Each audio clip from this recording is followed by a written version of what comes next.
So it was always a constant running from the cops type of thing back then.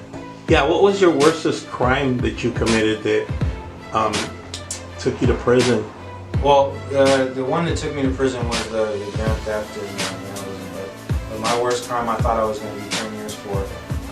Somehow I didn't. Somehow I managed to get out of that. But that would be an attempted murder.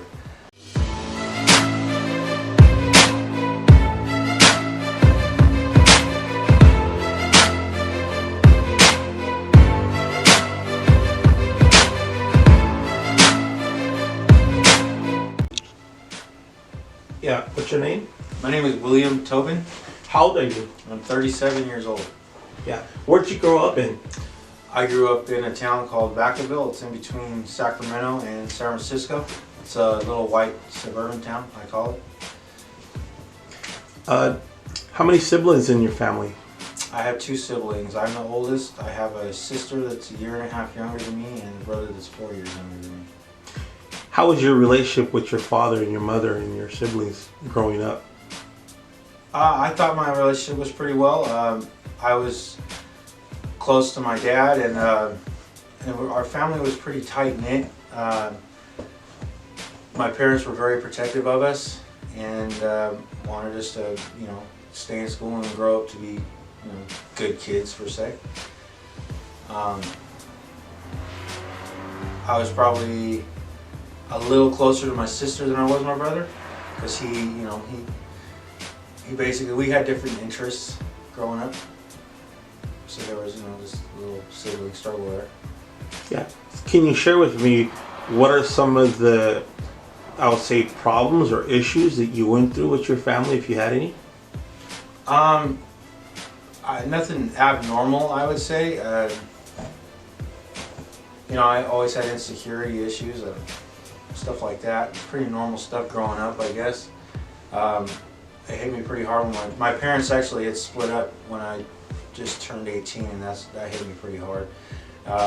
My dad got a girlfriend and moved out and started living out of hotels and stuff and using drugs, and my mom stayed at the house. She took over the house that they had acquired together, and my younger brother stayed with my mom, and my sister moved out with my dad, and I ended up hitting the streets. I pulled the car, my El Camino. I had a 66 El Camino that I got when I was 11 and had started working on all through my teens, and was building it in the garage. And when I turned 18, I pulled it out of the garage and started driving it, and I ended up living on the streets in it. I lived in it for years.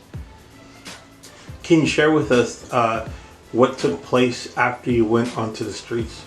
Okay, so when I hit the streets, basically I started hanging out with the wrong people. I was introduced to meth by a cousin of mine, and that led to me running into other people that use and stuff like that, and building bad influences in my life, and I ended up with an addiction to meth, and I started stealing to pay for the addiction. Because of my mechanical background growing up, I found it easy to break into cars and stuff like that. I didn't really like doing houses. I never liked stealing from anybody that I knew. I didn't steal from my family. My thing was I always tried to stay with faceless victims. Just a quick snatch and grab, stuff that I could sell off real quick just to make the quick buck so I could get my fix. And then, that kind of turned into stealing cars later. But, so yeah, I've had a list of charges on my record. Been arrested about 13 times, I think. That's with charges. I've been in jail countless times. They put me on probation. I was never able to complete probation. I did a violation like at least every 6 months, and I went through that for like 8 years, not being able to get off probation and constantly going back into jail. I ended up in 2008 catching a prison term for I was charged with grand theft and vandalism because I cut some power lines to take the copper wire, because at the time copper was $4 a pound out here in California, and I took about 800 pounds of copper So they called it grand theft, and I ended up signing. I signed off a deal that they offered me for no restitution and 16-month term in prison. So, and I got out 2009. So it sounds to me that the drugs were keeping you going in and out of prison and out of jails. Was that the case? Yeah, because I kept catching more cases because of the crimes that I would commit to pay for my habit. So thus, I got caught stealing. I got caught burglarizing cars. Been charged with possession of stolen vehicle, stuff like that. So that was a continual cycle, and as well as possession of drugs and stuff like that. Back then, California, you would catch a felony and go to jail for a little baggie of meth. So it was always a constant running from the cops type of thing back then. Yeah, what was your worstest crime that you committed that took you to prison? Well, the one that took me to prison was the grand theft and vandalism, but my worst crime I thought I was going to do 10 years for. Somehow I didn't. Somehow I managed to get out of that one. But that would be an attempted murder. I actually had to flee it was an ugly scene in San Francisco. I ended up in a hotel room covered with this guy's blood, and I had this guy's blood all over me. And I didn't think that there was any way that I was going to be able to get out of that. I honestly don't know how I wasn't charged with attempted murder on that. I had actually bent a police baton over that guy's head trying to knock him out, and every time I hit him, he wouldn't go out, and it just would cut him and cut him and cut him, and he was bleeding all over the place and screaming, "Help! Help! He's trying to kill me!" And it was just at the time my adrenaline was so high, it was just intense. But I kind of it was really intense when it happened. Don't know what to think of it now. I mean, the guy I heard had a bunch of staples, and he knows who I am and didn't press charges, so it is what it is. It was a debt that I guess that's what he paid his debt in that manner. Are you using drugs still today? I am not. I actually have 10 years clean. It's 2020. I've been clean since 2010. This is a big mark in my life. 10 years clean and 10 years staying on the right track under a coach. My coach, Eric Ceballos. And what made you change from that dramatic past that you were having? There was an interesting series of events. I was approached back in 2009. I was approaching a bad point in my addiction. I figured I was going to end up going back to prison. The addiction was really heavy. There was a spiritual thing going on. I basically, because really drugs is witchcraft. It's a form of witchcraft. If you really want to even get down to the Greek word meaning about it, if you want to really get into it. The putting chemicals in your body is a form of witchcraft, and I ended up somehow, I don't know how to explain how I did it, but I ended up going into a spiritual realm, and my eyes were open to other things that you can't see on this three-dimensional surface here.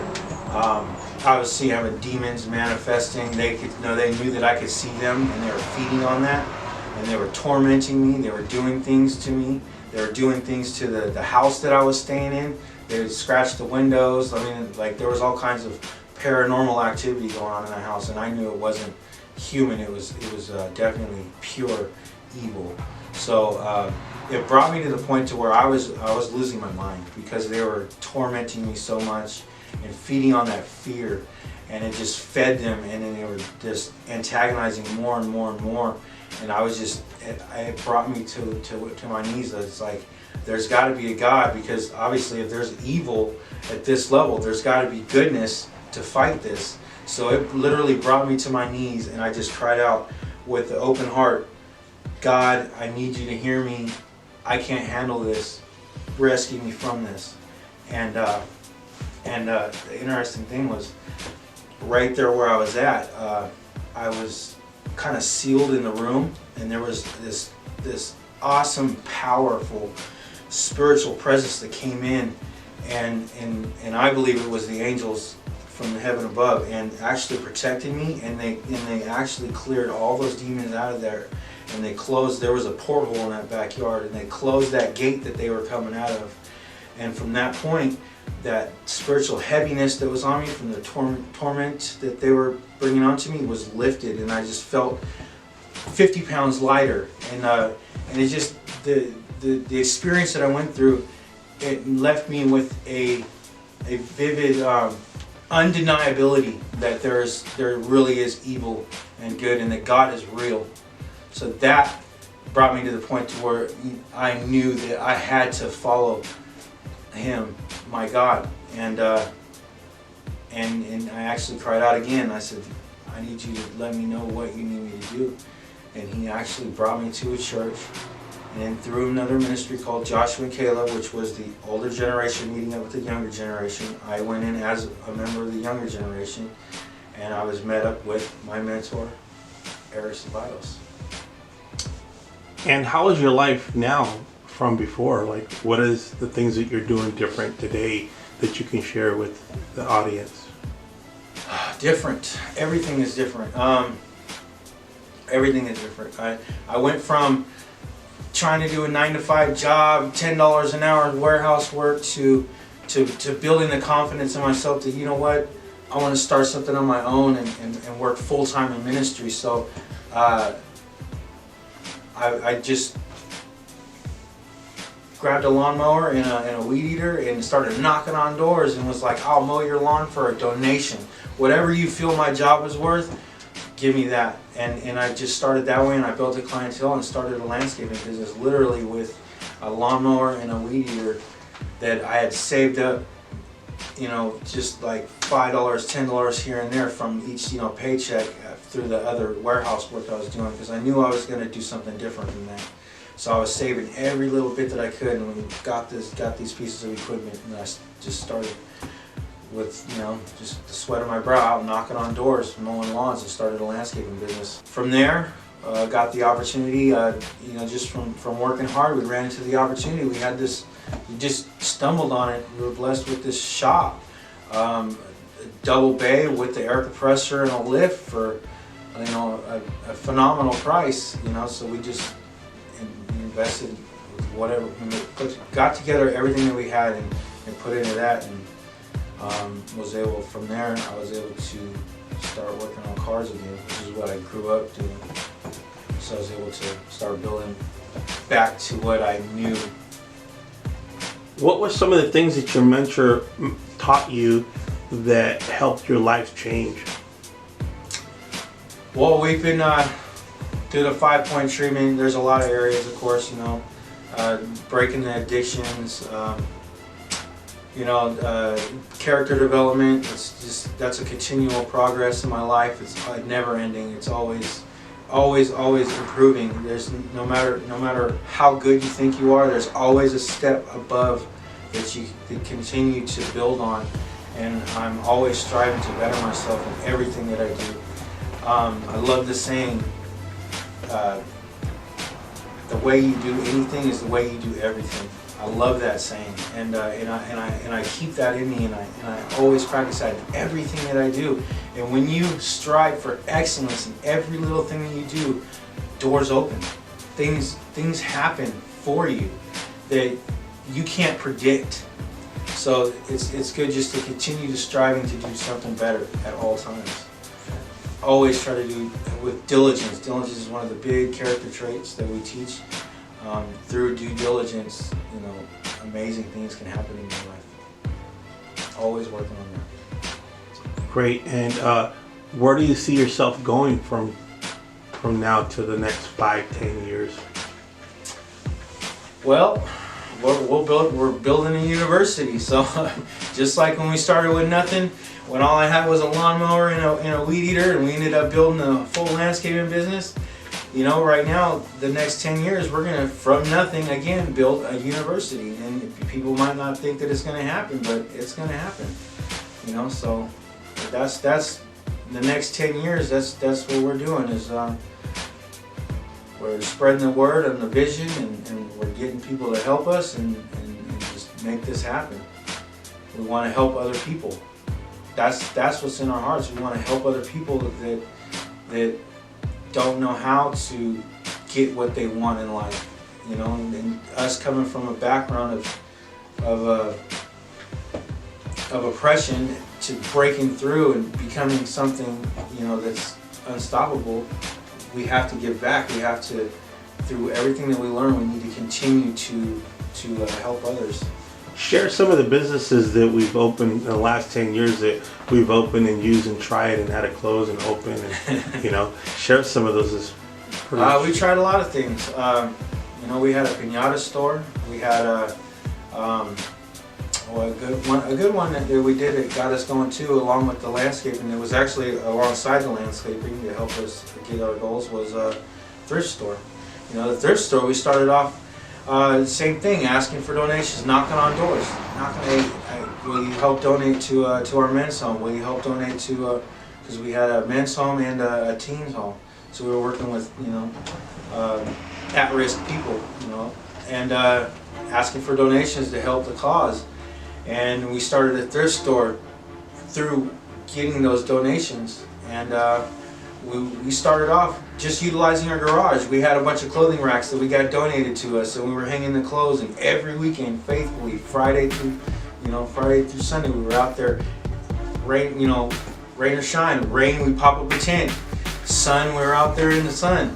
You know, faithfully out there every weekend, just selling what we can for, you know, selling the clothes to help fund the home and the men's home, and that also attracted attention. People would donate more clothes. We ended up getting a storefront over here in Suisun City on Sunset Avenue, and we ended up turning it into a boutique selling purses and jewelry and stuff like that too. And so we had a taco truck. We ended up selling that business, but you know, we started off literally just with like a little griddle and just selling tacos at yard sales, and ended up, you know, getting a taco truck, and we named it Iztapalapa Tacos, which is, you know, it was actually a very good thing too. What are some of the last businesses that we've been doing for the last few years? We've been doing Kings of Auto for the past 7. That's been definitely one that's solid. We do classic car repairs and restorations, as well as storage. We have a big storage yard, storing cars out here. A lot of people like to bring their classic cars out here, and they store them, and they pay us as they can. They save up their money, and when they have enough money to get something done on the car, then they just pull it back from storage into the shop, and we help the customer get what they want done on the car. So that's been a pretty big thing for us too. Well, thank you so much for your story. That was a powerful story, and see you soon.